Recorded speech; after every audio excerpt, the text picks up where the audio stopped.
अनचाही बेटी। जीवन में पहली बार बाबूजी के सामने मेरा मुंह खुला। मैंने बचपन से कभी कुछ नहीं चाहा बाबूजी। अपनी ज़िंदगी का कुछ हिस्सा मैं अपने ढंग से जीना चाहती हूँ। ज़िंदगी की हर लड़ाई मैंने अकेले ही लड़ी थी। न मेरी कोई इच्छा थी, न कोई पसंद। नासपीटी कमबख्त से 1000 बार कहा है कि किसी अच्छे काम से जा रहे हो तो अपनी मनहूस सूरत मत दिखाया कर। दादी अपनी तीखी आवाज़ में चिल्लाई और अपनी आंखों में ढेर सारा आश्चर्य भरे दादी की सूरत देखती रही। दादी की आवाज़ सुनकर माँ साड़ी से अपने हाथ पोंछती रसोई से निकली और मेरा नन्हा सा हाथ पकड़कर अंदर ले जाकर बोली, तुझे कितनी बार कहा है मन्नू, दादी और बाबूजी कहीं बाहर जा रहे हो तो अपनी सूरत उन्हें मत दिखाया कर। मैं जिद करते हुए कहती, लेकिन माँ अजय और विजय भैया भी तो उनके साथ जाते हैं, फिर मैं क्यों नहीं। माँ अपने आंसू पोंछते हुए कहती, तू समझा कर मन्नू, वे लड़के हैं। तुझे पैदा करके तो जैसे मैंने कोई अपराध किया है। अजय और विजय भैया के पैदा होने पर सारे घर में खुशी की लहर दौड़ गई थी।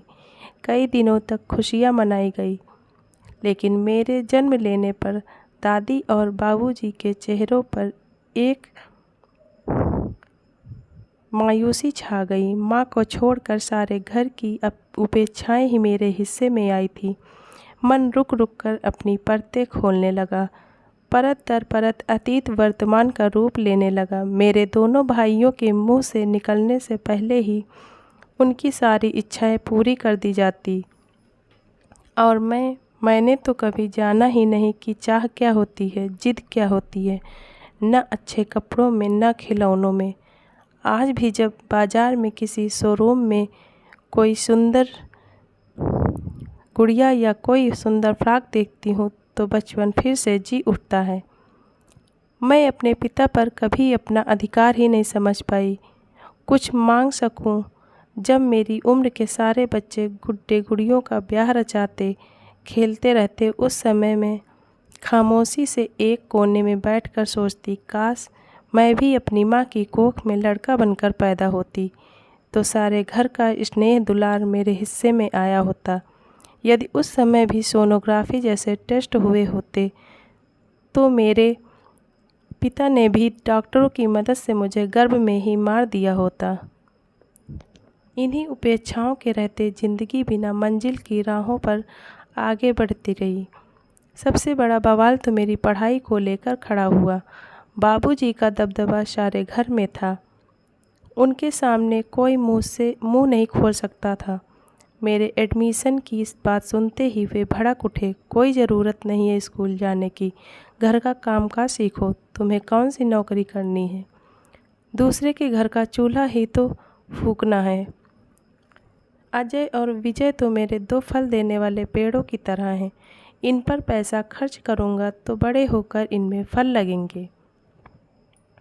माँ ने बात संभालते हुए धीरे से कहा, ठीक है जी, लड़की की इच्छा है तो किसी सरकारी स्कूल में डाल दो, भाइयों की किताबों से पढ़ लिया करेगी। जब फर्स्ट डिवीज़न में पास होने पर मैं अपना रिपोर्ट कार्ड लेकर उत्साह से भरी हुई बाबूजी के पास जाती तो वे बुझी सी आवाज़ में कहते, अच्छा पास हो गई तू। मेरा सारा उत्साह साबुन के झाग की तरह बैठ जाता। अजय और विजय भैया पढ़ाई में मेरा मुकाबला कभी नहीं कर पाए। शादी ब्याह की बात को लेकर भी बाबूजी की इच्छा ही सर्वोपरि थी। वो गांव के ठाकुर के बिना पढ़े लिखे लड़के से मेरी शादी करना चाहते थे। उनका विरोध घर में कोई नहीं कर सकता था। माँ ने एक दिन हिम्मत करके डरते हुए कहा, मैं सोच रही थी जी कि इस लड़के से मन्नू का ब्याह न किया जाए। शहर का कोई पढ़ा लिखा लड़का देखकर मन्नू का ब्याह करें। तो सुनकर बाबूजी बढ़ते हुए बोले, तुम्हारा दिमाग तो ठीक है अजय की माँ, लड़के आजकल मिलते कहाँ हैं, देखा भाला लड़का है, ज़मीन जायदाद है, लड़की रानी बनकर रहेगी, पढ़ाई लिखाई में आजकल रखा ही क्या है। आजकल पढ़ लिख कर नौकरी मिलती किसे है और क्या किसी कलेक्टर से ब्याह करेगी। लेकिन मैं भी अपनी जिद पर अड़ी रही। जीवन में पहली बार बाबूजी के सामने मेरा मुंह खुला। मैंने बचपन से कभी कुछ नहीं चाहा बाबूजी। अपनी ज़िंदगी का कुछ हिस्सा मैंने अपने ढंग से जीना चाहती हूँ। ज़िंदगी की हर लड़ाई मैंने अकेले ही लड़ी थी, न मेरी कोई इच्छा थी न पसंद।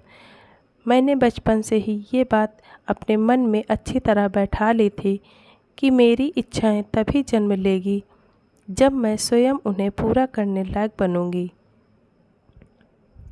मैं भी अपने पिता से और बच्चों की तरह जिद कर सकती थी, लेकिन मुझे बचपन से ही यह एहसास कराया गया था कि मैं अनचाही हूँ, मेरी किसी की आवश्यकता नहीं है। मुझे शहर के एक कॉलेज में लेक्चरशिप मिल गई थी। मेरे दोनों भाई अभी बेरोजगार ही थे। गांव की ज़मीन बेचकर शहर में दोनों ने बिजनेस शुरू कर दिया था। बाबूजी की नाराज़गी की वजह से मैं साल में 1-2 बार ही घर जा पाती थी। उस दौरान भी वे खिंचे खिंचे से रहते। कल ही अजय भैया का फ़ोन आया था कि बाबूजी को शरीर के दाहिने हिस्से में लकवा हो गया है। बस कंडक्टर के टिकट मांगने पर विचारों की श्रृंखला टूटी। घर पहुंचने पर देखा एक कोठरी नुमा कमरे में बाबूजी की चारपाई पड़ी थी। मुझे देखकर मैंने उनकी आंखों में आज पहली बार अपने लिए स्नेह देखा। अपना कांपता हुआ हाथ उठाने की कोशिश कर रहे थे। मैंने बामुश्किल अपने आंसू रोकते हुए पूछा, कैसे हैं बाबूजी? बाबूजी धीमे से हंस दिए, घोंसले में पड़े बूढ़े असहाय पंछी की तरह। ठीक हूँ मनु, मेरे दोनों फलदार पेड़ों की छाया मुझे नहीं मिली बेटा। मेरा शरीर तो जेठ की दोपहरी में झुलस गया। इतना कहते ही उनकी आंखों से आंसू बहने लगे। भैया का 5 वर्षीय बेटा आकर मुझसे लिपट गया। पीछे से भाभी दौड़ती हुई आई और बोली, कितनी बार कहा है पिंटू, यहाँ मत आया कर, खुद तो दिन भर बिस्तर पर पड़े खांसते रहते हैं, अब बच्चे को भी बीमार करने का इरादा है। माँ ने सहमते हुए कहा, नाराज़ क्यों होती हो बहू? बीमारी कहकर तो आती नहीं। शाम को दोनों भाइयों से बात हुई। मैंने कहा, भैया बाबूजी को किसी अच्छे डॉक्टर को दिखाते तो अच्छा रहता। अजय भैया बिगड़ते हुए बोले, तुम क्या सोचती हो मनु, हमें उनकी परवाह नहीं है। दिखाया था डॉक्टर को, दवा भी ला दी थी, अब बीमारी एक दिन में तो ठीक होने से रही। जी में आया कह दूं कि बचपन में तुम्हारे बीमार होने पर बाबूजी किस तरह डॉक्टरों की पूरी फौज खड़ी कर देते, घंटों तुम्हारे सिरहाने खड़े रहते। वही आदमी आपके लिए आज एक बोझ बन गया, जिसने बचपन में उंगली पकड़कर चलना सिखाया। रात को माँ बाबूजी के कमरे में ही मैंने अपना बिस्तर लगवा लिया था। रात में माँ की दम तोड़ने को तत्पर खांसी कलेजे में फांस बनकर चुभने लगती। ठाकुर जी के नीचे वाले ताक में रखी दवा की शीशी, जिसे माँ सरकारी दवाखाने से लाती थी, उसे ही धन्वंतरी के अमृत कलश में छलकी संजीवनी धारा मानकर गला तर करके यम से लड़ती रहती।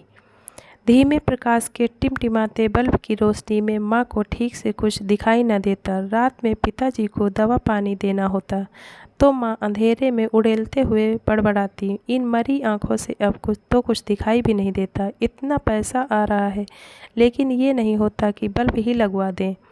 एक निर्णय लेते हुए सुबह मैंने भैया से कहा, भैया मेरी इच्छा है कि मैं माँ बाबूजी को अपने साथ ले जाऊं, लेकिन मनु लोग क्या कहेंगे? बेटों के होते हुए भी माँ बाप बेटी की यह पड़े रहें।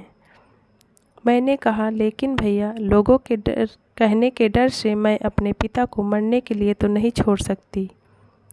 चलते समय भैया ने कहा, बाबूजी ठीक होने पर चले आना। बाबूजी ने कहा, हाँ तुम दोनों तो मेरे अच्छे समय के साथी हो बेटा। आज उसी के हाथ मुझे सहारा देने को उठे हैं, जिसके हाथों को मैंने हमेशा झिड़क दिया। मेरे कंधे पर हाथ रख बाबूजी धीरे धीरे चल रहे थे। उनके चेहरे पर सुकून झलक रहा था और आंखों से मेरे लिए अश्रुधारा बह रही थी, जिसने मेरे बचपन की कड़वी यादों और दर्द को अपने साथ बहा दिया। कहानी अच्छी लगी हो तो लाइक करें, सब्सक्राइब करें। Thank you.